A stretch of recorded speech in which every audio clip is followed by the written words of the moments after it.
যেখানে আমার নিজের সন্তানের আজকে বার্থডে, অর্থাৎ পৃথিবীর সবচেয়ে স্পেশাল ডে। সব কটাকে মনে রাখা হবে বলে রাখলাম। ভালো, আপনাদের সাথে এর মধ্যে অনেকের সাথে আমার খুব ভালো সম্পর্ক ছিল, সব কাটাবো, একটাকেও ছাড়া হবে না। যখন যেটাকে সুযোগ পাবো একদম ভরে দেওয়া হবে, এটা বলে রাখলাম, একদম প্রকাশ্যে হুঁশিয়ারি করে রাখলাম, লাভ নেই। একেবারে প্রকাশ্যে ভরে দেওয়ার হুমকি দিলেন আমেরিকায় বসবাসরত প্রবাসী সাংবাদিক ইলিয়াস হোসাইন। বললেন, যখন যেখানে পাবো সেখানেই ভরে দেব। কিন্তু কেন অপু বিশ্বাসকে এসব বললেন সাংবাদিক? ধারণা করা হচ্ছে সম্প্রতি অপুর তৃতীয় বিয়ে নিয়ে যে অডিওটি ফাঁস হয়েছে সে কারণেই খেপেছেন ইলিয়াস। আপনার নতুন বিয়ের জন্য শুভকামনা থাকলো, নতুন করে নতুন জীবনটা আবার শুরু করেন, আশা করি সেই সংসার ভালো হবে। এখানে একটা বিষয় জানতে চাই, আপনার নতুন বিয়ের দাওয়াতের তালিকায় শাকিব খানের নামটি থাকবে কিনা?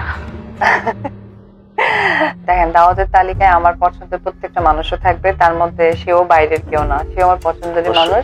একদিক থেকে একটা ভালো সময় তার সাথে আমার কেটেছে, একদিক থেকে ভালো ভালো সিনেমাও আমরা উপহার দিয়েছি লং টাইম কাজের মধ্যে দিয়ে।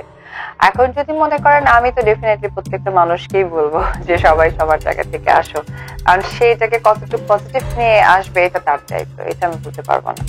সাম্প্রতিক সময়ে একটি বিষয় আলোচনায় এসছে, আপনি বেশ কিছু গণমাধ্যমে বলেছেন বিয়ের প্রয়োজন বোধ করছেন, বিয়ে নিয়ে আপনার পরিকল্পনার কথা শুনছেন। সত্যি কথা বলতে গেলে দেখেন, পরিকল্পনা করে কোনো কিছু হয় না, আর আমিও বিয়ের ব্যাপারটা ওইরকম পরিকল্পনা করেও করতেও চাই না। কিন্তু বিয়ের প্রয়োজনটা অনুভব করছি এই কারণে, দেখেন আমার তো একটি বাচ্চা আছে, আর আমি যে বয়সে বিয়ে করেছি বা যে বয়সে আমার বাচ্চা হয়েছে, এটা আসলে প্রত্যেকটা কোনোটাই পারফেক্ট টাইম নয়। বিয়ের সময় ওটা বিয়েরও পারফেক্ট টাইম ছিল না, এবং আমি যখন বাচ্চাটা নিয়েছি তখনও পারফেক্ট টাইম ছিল না। বাট তার মাঝখানে অনেক কিছুই হয়তো বা আমার এলোমেলো বা ঝামেলা হয়ে গেছে। বাংলাদেশের প্রেক্ষাপটে একটা মেয়েকে খুব পজিটিভ এবং সম্মানের সাথে দেখতে হলে তাকে সেই সম্মানের জায়গাটা তৈরি করতে হয়। আমি যেহেতু এখন যদি আমি একদমই আনম্যারিড মেয়ে থাকতাম তাহলে আমার সম্মানটা একরকম দেখাতো, বাট আমার যেহেতু একটি বেবি আছে সেটাকে তো আরেকটি সম্মান দৃষ্টিকোণ দেখাচ্ছে। আর একটি কথা হচ্ছে, যেহেতু আমার সত্যি এখনো বয়স, বিয়ে, বাচ্চা কোনোটাই হয়নি, আসল মানুষ এবং পরিবার থেকেও আমাকে সেইভাবেই দেখছে, সবকিছু মিলেই আসলে ব্যাপারটা নিয়ে বাড়িতেও আলোচনা হচ্ছে, এবং আমিও সম্মতি কিছুটা পোষণ করেছি যে যদি আমি যেহেতু ম্যাচুরেট মেন্টালিটির, এরকম কোনো কিছু হলে, পজিটিভ দিক থেকে কোনো কিছু হলে, ওকে ফাইন। তার মানে আপনার নতুন বিয়েটা এবার পরিবার থেকেই হচ্ছে? হ্যাঁ, পারিবারিক ভাবে, বা এটা শিওর না কিন্তু ভাইয়া, এটা আসলে নিউজ অনেক সময় রস দিচ্ছে মানুষকে পড়ানোর জন্য।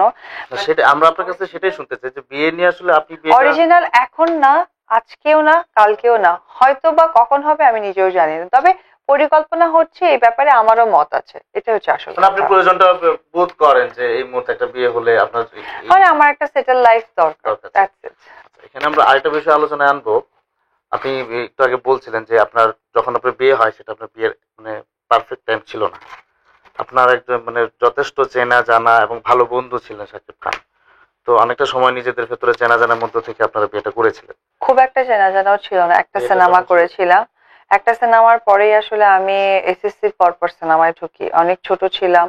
আর সেই জায়গা থেকে মানে বিয়ের ব্যাপারটা তো অনেক বড় একটা ডিসিশন, সেই ডিসিশনেও আসলে আমি খুব পারফেক্টলি ডিসিশনটা দিতে পারিনি, এটা বলতে পারেন ইমোশনাল ডিসিশন ছিল, তো ওই জন্য বিয়েটা হয়েছে। আজকে আপনার কাছ থেকে আমরা একটু স্পষ্ট করে জানতে চাই যে বিয়েটা আসলে কেন টিকেনি, আপনাদের সংসারটা কেন সুখের, মানে এটার কারণটা হঠাৎ করে কি আসলো? এটার কারণটাই হচ্ছে বাচ্চা। কারণ আমার যখন আমার বেবি কনসেপ্ট করে তখন বিগত 3বার তো একটা বড় অ্যাক্সিডেন্ট হয়েছে, আপনারা সবাই শুনেছিলেন। তো এইবারটা আসলে ডক্টরের জায়গা থেকে খুব পজিটিভলি আমাকে সাইনিং দেখাচ্ছিল না, তো আমার কাছে মনে হয়েছে আফরাল আমি তো একটা মেয়ে, বেলা শেষে আমি নায়িকা আজকে আছি কালকে থাকবো না, বাট আমি তো একটা মেয়ে, আমার তো একটা পরিচয় হওয়া দরকার, আর মেয়ের বড় পরিচয় সে একজন মা। তো ওই জায়গা থেকে আমি যখন ইনসিকিউর ফিল করছিলাম তখন আমার কাছে মনে হচ্ছে দ্য বেস্ট ডিসিশন আমার বাচ্চাকে নেওয়া। সংসার বা কোনো কিছু এটা ইম্পর্টেন্স আমার কাছে তখন হয়নি। আর সবচেয়ে বড় কথা, একটি বাচ্চা, একটি জীবন, এটা একটা মা ফিল করতে পারে, সেই অনুভূতি থেকেই আমি অরিজিনাল বাস্তবতা তার সাথে শেয়ার করেছি, এবং সে তার কমিটমেন্ট রেখেছে এবং সেটা সে করেছে, বিকজ সে আমাকে দুটো ডিসিশন দিয়েছিল, হয় বেবি আদারওয়াইজ ডিভোর্স। তো আমি বলছি definitely divorce, but not baby, বেবিকে মিস করতে পারবো না। তা আমার কমিটমেন্ট আমি রেখেছি, তার কমিটমেন্ট সে রেখেছে। আপনি যখন ছেলেকে নিয়ে প্রকাশ্যে এলেন তখন আরো কিছু বিষয় প্রকাশ্যে চলে এসেছিল, সেটা হচ্ছে যে আপনারা দুজনই নাকি পরকীয়ায় জড়িত ছিলেন। যে আপনার হাজবেন্ড বলেছে যে আপনি অন্য কোনো নায়কের সাথে আপনার সম্পর্ক ছিল, আবার আপনিও বলেছেন আপনার হাজবেন্ড অন্য নায়িকার সাথে তার সম্পর্ক আছে, অনেকের প্রতি দুর্বল। তো পরকীয়ার এই ব্যাপারটা কি শুধু অভিযোগ করার জন্যই বলা, নাকি এর কোনো সত্যতা ছিল, এটা একটু জানতে চাই। আমি কোনো কিছু ওইভাবে ইন্ডিকেট করে বলতে চাই না। আদৌ কে কার সাথে জড়ানো আছে এটা পৃথিবীর মানুষ দেখছে। না, আমি একজনের ব্যাপারে গুজব কখনোই বলবো না। যদি গুজব হতো তাহলে অনেক কিছু স্পষ্ট হয়তো বা গুজবের কাতারে চলে যেত, বাট অনেক কিছু হয়তো তার ক্ষেত্রে সত্যি, আমার ক্ষেত্রে সত্যি নয়। কারণ আমি কিন্তু যাকে কমিটমেন্ট দিয়ে পৃথিবীতে এনেছি সেই কমিটমেন্ট কিন্তু আমি অক্ষরে অক্ষরে পালন করার চেষ্টা করছি।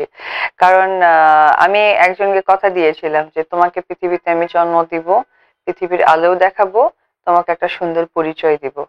এই 3টা স্টেপ শেষ হওয়ার পর সবচেয়ে বড় দায়িত্ব হয়ে পড়েছে যে আমার এখন তাকে সুন্দরভাবে মানুষ করা, সেটা আমি করছি। বাট আমাকে নিয়ে যেসব ছড়ানো হয়েছে এটা এটা 100% গুজব। কারণ এ ধরনের চিন্তাধারা আমার মাথায় নেই। এগুলো থাকলে আমি কখন বাচ্চা পালবো, কখন আমি নিজেকে সুন্দর করব, বা কখন আমি সব দিক থেকে পারফেক্ট টাইমিং দিব, তখন তো আমার সময়টা ভাগ হয়ে যাবে। সো যেটা আমাকে নিয়ে ছড়ানো হয়েছিল এটা টোটালি গুজব। আর তাকে নিয়ে যেটা ছড়ানো হয়েছিল এটা আমি মনে করি এটা সত্যি। কারণ লাস্ট 1 থেকে 1.5 বছর বাচ্চার কোনো খরচ, বাচ্চাকে দেখা বা বাচ্চার যে দায় দায়িত্ব সেটা কোনোটাই সে করছে না। বলতে যাচ্ছিলাম যে ডিভোর্স হওয়ার পরে আসলে যেখানে আমার নিজের সন্তানের আজকে বার্থডে, অর্থাৎ পৃথিবীর সবচেয়ে স্পেশাল ডে, আমার কাছে মনে হয় একজন মা হিসেবে যে ঈদ এবং পূজার থেকেও স্পেশাল ডে আমার সন্তানের বার্থডে। ডেফিনেটলি ডিভোর্স হয় স্বামী স্ত্রীর মধ্যে, সন্তান বাবা বা মা সন্তানের মধ্যে হয় না। তো আমার কাছে ডিভোর্সটা শুধুমাত্র তার আমার মধ্যে, বাচ্চার আমার না। যার জন্য আমি SMS এর মাধ্যমে হোক বা পরিচিত লোকজনের মাধ্যমে হোক আমি ছেলেকে পাঠাতাম যে ওর বাবার ফিলটা যেন বুঝতে না পারে।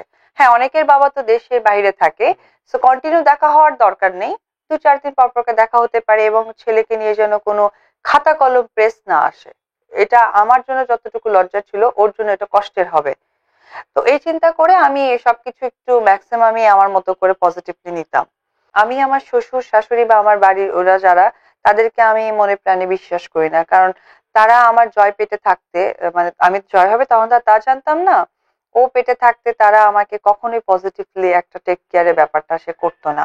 এবং ওর মা বা ওর বাবাকে আমি একজন মা হিসেবে বিশ্বাস করতে পারি না। আমার ছেলেকে যে কোনো সময় যে কোনো ক্ষতি করে দিতে পারে। ওই জায়গা থেকে তার প্রতি আমার 100% বিশ্বাস, বিকজ সে হাজার কিছু হলো বাবা।